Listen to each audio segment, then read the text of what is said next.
আমি আমার কবিতার বই বিরল তিরস্কার থেকে দ্বিতীয় কবিতাটি পড়ছি। আমার কবিতার নাম দূষণ। আমরা এক দূষিত বিশ্বে করছি বসবাস, নিচ্ছি বিশ্বে বিষ বাষ্পের নিঃশ্বাস। মাতৃভূমি ফেলছে দীর্ঘশ্বাস, বাতাসে শুধুই ধোঁয়ার নিষ্কাশ। পানিতে মনুষ্য আর শিল্পের বর্জ্যের ঘটছে প্রাত্যহিক প্রকাশ। মৃতপ্রায় বৃক্ষরা ছাড়ছে না অক্সিজেনের প্রশ্বাস। বাড়ছে বিশ্বে উত্তাপ, উষ্ণতা, আসছে নাভিশ্বাস।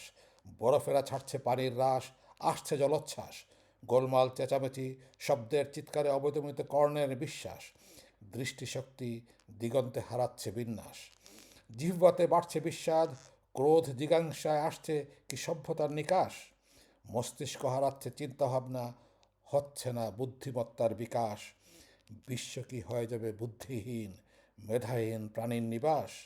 মানুষ কি তবে ত্রিমাত্রিক মেটাপরলোকে গড়বে আবাস? ধন্যবাদ।